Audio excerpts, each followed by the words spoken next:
Yo, what's going on, you guys? Welcome back to another video on the channel. That's a little nostalgia for anybody older on the channel. How's everyone doing? School's almost out and the start of summer vacation is hopefully around the corner for most of you. If it's already started, I don't know how the fuck that's possible, but good for you. But anyways, I bring up the end of school and summer vacations for two reasons. One is just to check up on you. You guys are just the sweetest things. But my second is the subject of this video.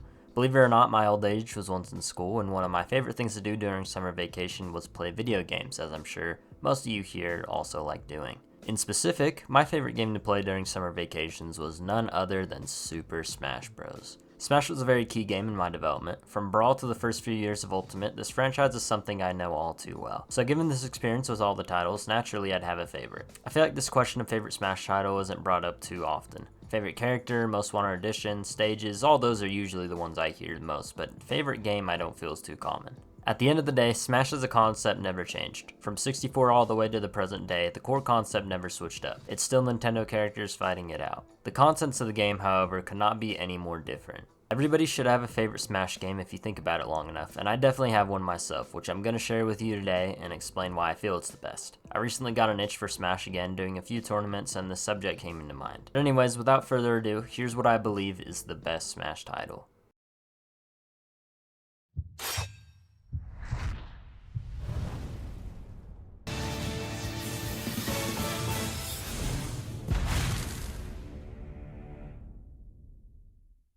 Now before I get into the game itself and ease the confusion, I first want to paint a picture of the times back then, in case you're either a little too young to know, or you're old and you forgot. Additionally, I want to note that we're only talking about Wii U, not 3DS. I'm on team different game, but I still wanted to clarify that. But anyways, let's go back to 2011. At this current point in time, Smash Brawl, the most recent entry up to this point on the Wii, had been out for a few years, and it was considered the end of the series. Sakurai had felt Brawl was a fitting climax, and while a new entry could and probably would be made, Sakurai was content with Brawl being it. Nintendo though had other ideas, as at E3 2011, Satoru Iwata announced that a new entry would be coming not only to the upcoming Wii U console, but the 3DS as well, with Sakurai being at the helm. The only issue with this is Sakurai was developing Kid Icarus Uprising on the 3DS, and shit, if I'm being honest, he probably didn't even know there'd be a new Smash. But he agreed to it, though development would take longer as he was still on Kid Icarus. But regardless, E3 2013 would finally be the first time we'd see the game, and of course the hype was real. I'll circle back to some pre-release stuff at a point later on in the video, but for now, the game released on November 21st, 2014, though Youngpei would have to wait till Christmas to play the game. Now with the picture painted, we can finally go ahead and speak about the game. I have a couple of different reasons why this game is the peak, but my first actually has nothing to do with the gameplay. I mean, it kinda does I guess, but not really. Now, menus in Smash are very controversial. Shit, they might be even more controversial than the characters themselves. I'd say menus, period, are controversial, especially with the rise of live service games, but Smash people got opinions on. Some people prefer stylish menus with text you can barely read, others want a substitute look for conveniency, but for me, no other menu in gaming, maybe outside of Persona 5 and 3 Reload, comes close to Smash we use. I mean, just look at this damn background, it turns me on. It's my Steam wallpaper for a reason, it's just phenomenal. The character silhouettes, the cool and warm colors bouncing off of each other, it's peak, I'm sorry. It doesn't end there though, the character select screens, warm to cool colors continues in the background, it's just amazing. People complain about the game modes not being in spots where they theoretically should be, and that's fair, but honestly, I don't mind them being spaced out. It gives you something to look for and opens you up to checking out new things. Speaking of game modes. The game modes in Smash Wii U are plentiful, despite a story mode missing. I still don't really agree with Sakurai's choice to remove a story mode for this title, nor the reasoning behind it, but then again, I didn't even play World of Light, so who am I to complain? But no, the game modes here I think are all great. Starting off, probably the craziest opinion here, Smash Tour. I've heard all the takes, and let me tell you, Smash Tour, it's kinda clean. I enjoy Smash Tour a great deal. I think the mode is a fun distraction. Going on a board, collecting fighters to then save up and duel out at the end, I thought it was cool. My only complaint honestly is there weren't enough boards. In addition to Smash Tour, other modes here include Classic and All-Star mode returning from the previous titles, which are both great in their own rights, especially All-Star mode. But these next two modes are heavy hitters for me. Event mode and special orders. I'll start with event mode as this is what I spent the majority of time on. Event mode just might be the best mode in Smash history if I'm being 100% honest with you. It returns from Melee, but it's even better in this game. You play matches under certain scenarios with specific characters, such as say beating it under a certain time limit with difficulties that earn you better rewards the harder it is. What I love the most though is how it connects to others. Once you beat an event, another unlocks. Cool, great, that's pretty natural, but how they all connect together with unlockables, garnering secret routes, to me it's just phenomenal. At that, the scenarios they're fighting in are pretty fun too. Some funny, some hard, all are great though. It reminds me of Raging Blast 2's Galaxy mode in terms of connectivity and unlocking new routes, which is in part of why it's one of the best games I had ever played. Though that video's kind of fucking outdated now, I'm not gonna lie. But then we get to special orders. This is split into two modes, master orders and crazy orders. In a sense, both of these are kind of like gambling, which, I fucking love. Master order has you spend gold to fight in various forms of battle with star rankings attached to them, while crazy order forgoes the continuity and has a set time limit of 10 minutes unless you fight Crazy Hand. Both modes were a ton of fun, and along with the online betting and coins in game, definitely fueled one of my favorite addictions in life. All the training modes returned from the previous, being training, home run contest, multi-man, and target blast. As for the vault, there's no shortage of things to do here either. Trophies as well as the shop, music, masterpieces, replays, movies, everything you could want is all here and at its best. There is one mode I wish to talk about though, and this might just be the best edition of any Smash title. I know I just said that it was all-star mode, but I'm lying. It's in the online section, but I'm talking of course about For Fun and For Glory. Oh yeah, Stage Builder's in the game too, I guess. For me to explain how badly I love this mode, I think it's best I explain the kid I was back then. Back in this time period, I'd say 2016 to around 2018, I fell out of sports completely outside of wrestling.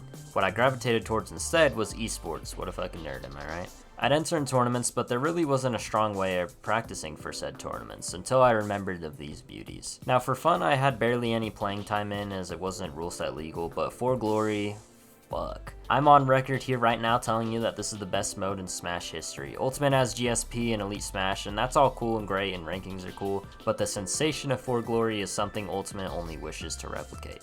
No bullshit, no stage gimmicks, no items, just stock battle with a time limit, neutral stages.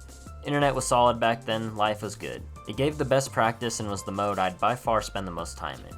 It gave me more than I could ever ask for and was crucial to all those times of tournament play. I don't know if they can ever replicate anything like this again, though I do enjoy tournament mode in Ultimate. I'd say that's a pretty close second. Transitioning that over to the gameplay, let's talk about that here. Now it's important to remember the times. Brawl is a great game, no doubt about that. Good modes, Subspace Emissary, the whole 9 yards. But with that being said, the gameplay is like shit. It's slow, max of 2 viable characters. In short, it's not fun. I will say 100% Ultimate has the best gameplay of any Smash, but this is about the times. So going from Brawl to Wii U was like seeing heaven on earth. Much faster, better character options. Even in Smash, the battles were more fun, whether it was with the items, amiibo training, or 8-player Smash. It's much more snappy here, matches were interesting, and best of all, this is the start of modern gaming technology, so there were patches too. Buffs and nerfs made their way into Smash with this game, fixing any issues characters have that gave them a competitive edge. It wasn't perfect, especially towards the end, but having that option and checking every update to see what characters got changed were joyful times in life. At that, the character roster is pretty good, especially with the DLC added. The stages were peaking here. My favorite was the Miiverse stage, that shit was immaculate. I can go on and on though. I want to circle back to the characters here, as that plays a role in my final reasoning. For my final reasoning, I'm of course talking about the reveal trailers and general hype of the game. I lived through this and Ultimate's life cycle, and I believe Smash 4 blows Ultimate out of the water. Now this is in no way discrediting Ultimate's hype, the initial reveal, Joker, everyone is here, etc. But honestly, nothing hits like 4 does. This was the first game they did the character reveal trailers in with unique cutscenes done by outsourced teams, and they all look amazing. Mega Man's, Palutena, Bowser Jr., Little Mac, those are just a few of my favorites. Each character felt like a surprise since people around this time weren't as speculation heavy as they are now. Unless you paid attention to the leaks, but that's besides the point. And while I'm at it, let's talk about some of these characters for a moment. Villager from Animal Crossing, Pac-Man and Mega Man, the Mii's, fucking Wii Fit Trainer, like, that's crazy. But then we get into the DLC characters. In addition to reveal trailers, this Smash game is also the first to introduce downloadable content, and this is what really shaped Smash discussion into what it is today. The idea of who all could be added next, the hours of discussion and leaks, it was some of the best times one could have. And the choices they made I think were pretty good for the most part. There were 3 returning fighters being Mewtwo, Lucas, and Roy, while 4 fighters were brand new entrants being Ryu, Cloud, Corrin, and Bayonetta. Pretty damn solid if you ask me. But anyways, that was all for me. I just wanted to make a little video to get back into the swing of things. I'm sorry it's kind of shorter and a little faster paced, but I had to start somewhere. The next video will be on schedule. But I do want to know what you all think down below, and tell me what you guys think is the best Smash Bros game and why, as well as some cool memories if you got any. We got some pretty exciting things coming. The Switch 2 will be out in less than 30 days, and of course I will be there. I'll make some videos too, do the whole good thing. But yeah, sorry for the bit away. Deadass, I shit you not, I've just been gaming the entire time. I've been playing Gravity Rush, maybe a little spoiler, but I think that's going to be the next video, because it was just a phenomenal time. But that's pretty much it from me. Thank you guys for watching, and I'll see you all next time. Goodbye.